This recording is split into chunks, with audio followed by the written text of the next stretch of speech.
Saudi আরবের দক্ষিণাংশে Eamon এবং ইয়ামনের বরাবর পশ্চিমে লোহিত সাগরের অপর পারে আফ্রিকার সে বিখ্যাত হাবাসা দেশটি অবস্থিত, যা বর্তমানে ইরিত্রিয়া বা ইথিওপিয়া নামে পরিচিত।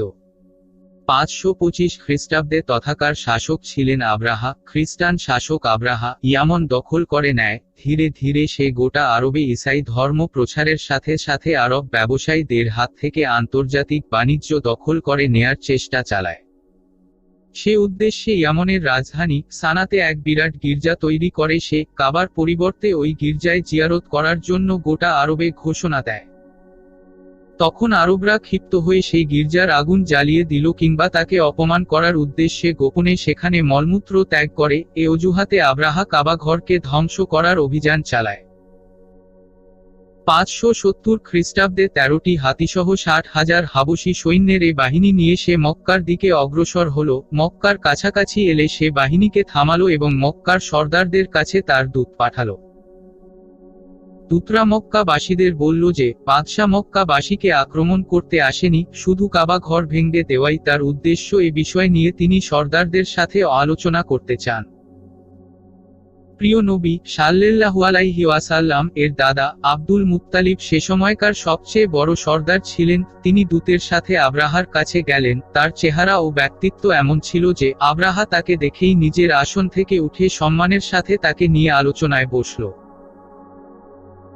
কোনো বর্ণনায় আছে যে আব্রাহার সেনা বাহিনীর লোকেরা মক্কাবাসীদের উট, দুম্বা, ছাগল ইত্যাদি দখল করে নিয়েছিল। এর মধ্যে আব্দুল মুত্তালিবের 200টি উট ছিল। আলোচনায় আব্দুল মুত্তালিব তার উট ফেরত চাইলে আব্রাহা বলল, আপনি কাবা ঘরের খাদেম আর আমি সে ঘরটি ভাঙতে এসেছি, কিন্তু ওই ব্যাপারে আপনাকে পেরেশান মনে হচ্ছে না, অথচ উটের জন্য এত ব্যস্ত হলেন। জবাবে আব্দুল মুত্তালিব বলেন যে ওই ঘরের মালিক যিনি তিনি তার ঘরের হেফাজত করবেন, আমি তার মালিক নই। আমি যেসব উটের মালিক তা আমাকে দিয়ে দিন। তখন আব্রাহা তার উটগুলো ফিরিয়ে দিল।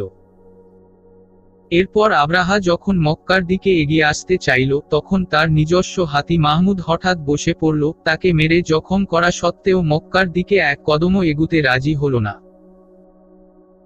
এ সময় হঠাৎ বিরাট একদল পাখি ঠোঁটে ও পায়ে করে কঙ্কর নিয়ে এসে সে বাহিনীর উপর বৃষ্টির মতো ফেলতে লাগলো। যার উপরে সে পাথর পড়ত তার শরীর গলে যেত, পায়ের গোশত খুলে পড়ত এবং রক্ত পানির মতো বয়ে যেত।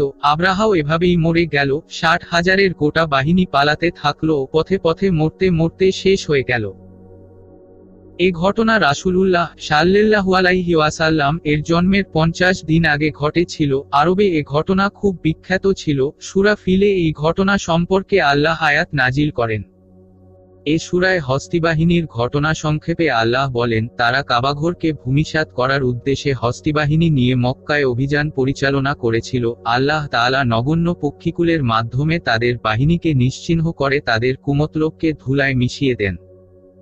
সূরা ফিল যখন নাজিল হয় তখন হাজার হাজার লোক জীবিত ছিল যারা এ ঘটনা নিজের চোখে দেখেছেন। মক্কাবাসীরা সবাই এ ঘটনাকে মনে প্রাণে বিশ্বাস করতেন যে মহান আল্লাহ সেদিন কাবা ঘরকে বাঁচাতে আব্রাহার বাহিনীকে ধ্বংস করেছিলেন।